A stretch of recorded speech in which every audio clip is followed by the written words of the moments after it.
Hello friends, मैं हूँ Nidhi and welcome back to my channel. आज के इस वीडियो में हम section ATTTA and section ATTTB के बारे में जानेंगे कि सेक्शन ATTTA क्या होता है और सेक्शन ATTTB क्या होता है, दोनों में क्या डिफरेंस होता है। तो चलिए शुरू करते हैं। Difference between section ATTTA and section ATTTB। Section ATTTA provides a deduction of 10,000 rupees on interest income. This deduction is available to an individual and HUF. Section ATTTA में हमें इंटरेस्ट इनकम पे 10,000 रुपीज़ का deduction मिलता है और ये deduction individual and HUF के लिए अवेलेबल होता है। This deduction is allowed on interest earn. ये डिडक्शन हमें जो भी इंटरेस्ट अर्न होता है उस पे मिलता है। From a saving account with a bank, from a saving account with a cooperative society carrying on the business of banking, from a saving account with a post office. तो हमारा या saving account bank में हो या cooperative society में हो या post office में हो, हमारा कहीं भी सेविंग अकाउंट हो और वहाँ से हमें इंटरेस्ट अर्न हो रहा हो, तो हमारा मल्टीपल अकाउंट का जो भी इंटरेस्ट होगा उसका हमें डिडक्शन सेक्शन ATTTA में मिलेगा। This deduction is not allowed on interest earn on time deposit. It shall not be allowed for interest from fixed deposit, interest from recurring deposit, any other time deposit। तो यदि हमारा कोई fix deposit हो या recurring deposit हो या हमारा कोई भी डिपॉजिट हो, उस पे हमें जो भी इंटरेस्ट अर्न होगा उसका डिडक्शन हमें ATTTA में नहीं मिलेगा। Maximum deduction, the maximum deduction is limited to 10,000 rupees. If your interest income is less than 10,000 rupees, the entire interest income will be your deduction. If your interest income is more than 10,000 rupees, your deduction shall be limited to 10,000 rupees. Your total interest income from all banks where you have account. तो यहाँ पे हमें maximum 10,000 rupees का deduction मिलता है section ATTTA में, और यदि आपका इंटरेस्ट 10,000 रुपीज़ से कम है तो आपका एंटायर जो भी अमाउंट होगा उस पे आपको डिडक्शन मिलेगा। और यदि आपका इंटरेस्ट इनकम 10,000 रुपीज़ से अधिक होता है तब भी आपको लिमिटेड 10,000 रुपीज़ का डिडक्शन मिलेगा।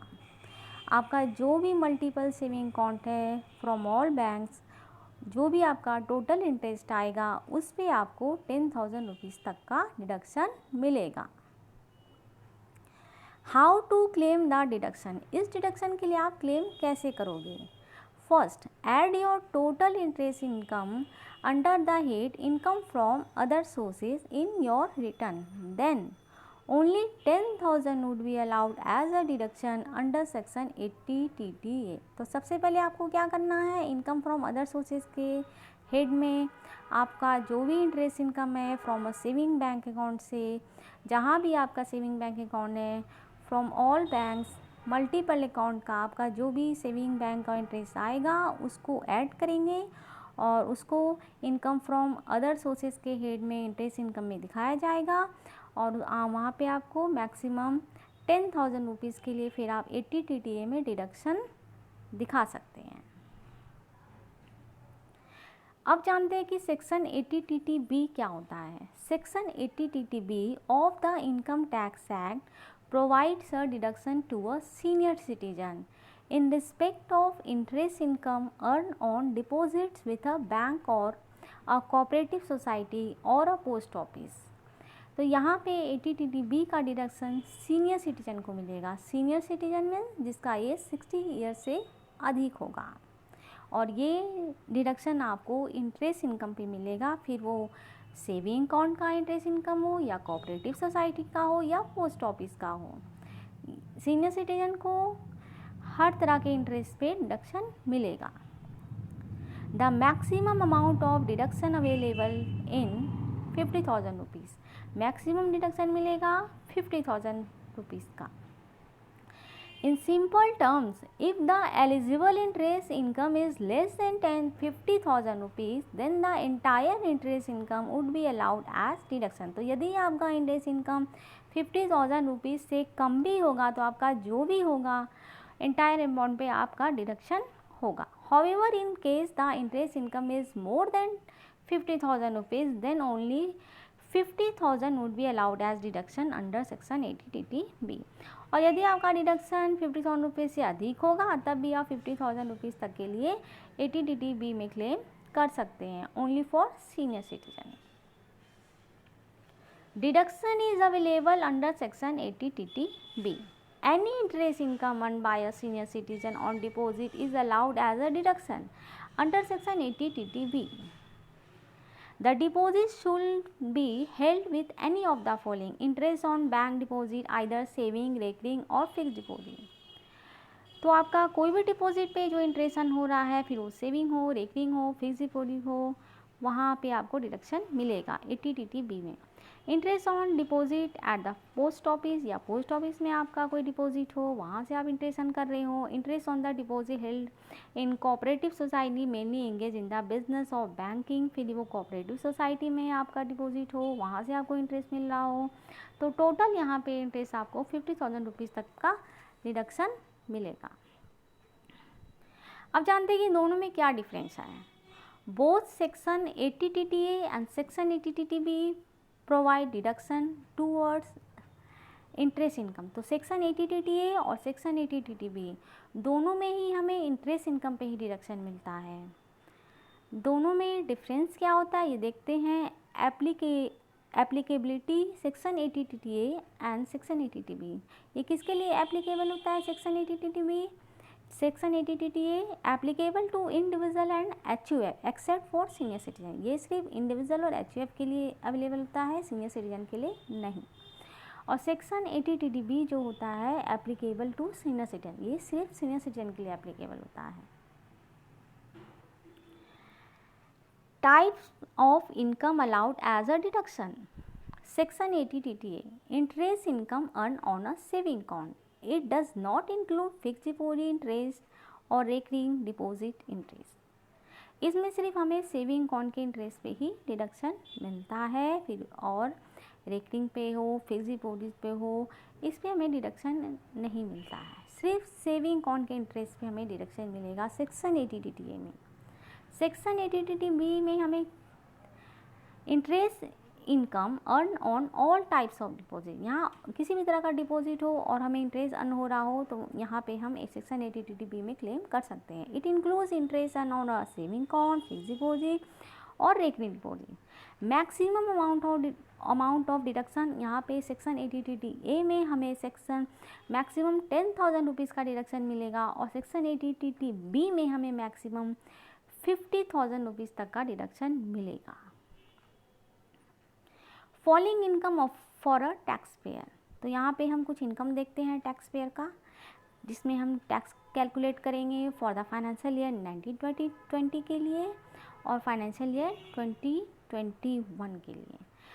फाइनेंशियल ईयर 2021 जिसका असेसमेंट ईयर हो गया 21 to 22 और फाइनेंशियल ईयर 2021 के लिए हमने ओल्ड टैक्स स्कीम को चूज़ किया है यहाँ पे टैक्स कैलकुलेट करने के लिए. आप चाहे तो न्यू टैक्स स्लैब को भी चूज़ कर सकते हैं.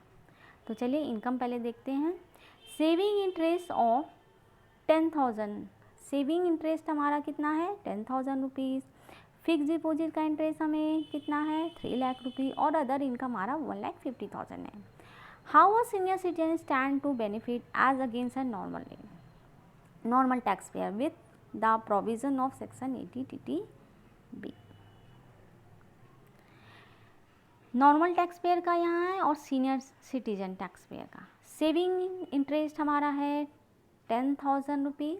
FD का इंटरेस्ट है 3 लाख और अदर इनकम है 1,50,000. तो नॉर्मल टैक्स पेयर का टोटल इनकम आ गया 4,60,000 और सीनियर सिटीजन का भी हमारा टोटल इनकम हो गया 4,60,000. Less deduction under section 80TTA ये हो गया इंडिविजुअल का और ये हो गया सीनियर सिटीजन का. सो इससे इंडिविजुअल को मिलेगा सेक्शन 80TTA में डिडक्शन और सीनियर सिटीजन को मिलेगा सेक्शन 80TTB में डिडक्शन। तो हमारा सेविंग बैंक अकाउंट का इंटरेस्ट यहाँ पे है 10,000 रुपीज़, तो इंडिविजुअल को यहाँ पे मिल जाएगा 10,000 रुपीज़ का डिडक्शन, और 80TTA जो कि सीनियर सिटीजन के लिए एप्लीकेबल नहीं होगा, और डिडक्शन अंडर सेक्शन 80TTB जो है वो इसके लिए अवेलेबल नहीं होगा इंडिविजुअल और HF के लिए, और सीनियर सिटीजन में इसको मिल जाएगा 50,000 रुपीज़ तक का डिडक्शन, क्योंकि यहाँ पे एफडी का इंटरेस्ट कितना है 3 लाख। तो बैलेंस हमारा हो गया नॉर्मल टैक्स पेयर का 4,50,000 और सीनियर सिटीजन का हमारा हो गया 4,10,000। टैक्सेबल इनकम हो गया। क्लियर। अब हम यहाँ पे टैक्स कैलकुलेट करेंगे। दोनों का इनकम हमारा 5 लाख से कम है, तो हम यहाँ पे अंडर सेक्शन 87A का रिबेट ले सकते हैं। ओके, तो हमारा टैक्स कैलकुलेट पहले हो गया 4,50,000 में हमारे 2,50,000 एग्जम्प्ट हो गया, बच गया 2 लाख का 5% हो गया 10,000 rupees. Okay, and senior citizen में 4,10,000 हमने ओल्ड टैक्स रिजिमी को चूज़ किया है, यानी कि 3 लाख तक का हमें एग्जम्प्ट मिल जाएगा, बच गया 1,10,000। 1,10,000 पे 5% लगेगा, तो टैक्स कैलकुलेट हो जाएगा 5,500। तो दोनों ही में हमारा 5 लाख से टोटल टैक्सेबल इनकम 5 लाख से कम है, तो हमें यहाँ पे अंडर सेक्शन रिबेट मिल जाएगा अंडर सेक्शन 87A का 10,000 रुपीज़ का इसमें मिल जाएगा। इसमें 5,500 टैक्स बनता है, तो यहाँ पे हमें 5,500 का रिबेट मिल जाएगा। तो टोटल टैक्स पेबल हमारा आ जाएगा टैक्स पेबल इंक्लूडिंग सेस 4% हमारा सेस है, जो हमारा कुछ नहीं होगा क्योंकि हमारा टैक्स यहाँ पे नील हो गया। तो आज की इस वीडियो में हमने जाना सेक्शन 80TTA और सेक्शन 80TTB क्या होता है। सेक्शन 80TTA इंडिविजुअल HF के लिए होता है, सेक्शन 80TTB जो होता है वो सीनियर सिटीजन के लिए होता है। सेक्शन 80TTB में हम मैक्सिमम 10,000 रुपीज़ का डिडक्शन ले सकते हैं, और सेक्शन 80TTB में हम मैक्सिमम 50,000 रुपीज़ का डिडक्शन ले सकते हैं। सेक्शन 80TTA में हमें सिर्फ सेविंग अकाउंट के इंटरेस्ट पे डिडक्शन मिलेगा, लेकिन सेक्शन 80TTB में हमें सीनियर सिटीजन के लिए डिडक्शन अवेलेबल है, और यहाँ पे रेकरिंग हो, सेविंग हो, फिक्स डिपॉजिट हो, टोटल हमारा जो भी इंटरेस्ट आएगा यहाँ पे हमें 80TTB में डिडक्शन मिलेगा। और इसका क्लेम हम कैसे करेंगे, पहले हम इस इनकम को इनकम फ्रॉम अदर सोर्सेज के हेड में ऐड करेंगे, और फिर हम इसके लिए क्लेम कर सकते हैं सेक्शन 80TTA में और सेक्शन 80TTB में। अगर आप सीनियर सिटीजन हैं तो सेक्शन 80TTB में क्लेम करेंगे, नहीं तो आप सेक्शन 80TTA में क्लेम करेंगे। तो आई होप आपको ये वीडियो पसंद आया होगा। अगर आपको ये वीडियो पसंद आया तो हमारे वीडियो को लाइक कीजिए, अपने दोस्तों के साथ शेयर कीजिए, और अगर आपके मन में कोई क्वेरी है तो आप हमें कमेंट बॉक्स से कमेंट करके पूछ सकते हैं। तो फिर मिलते हैं हमारे नेक्स्ट वीडियो में। Thanks for watching.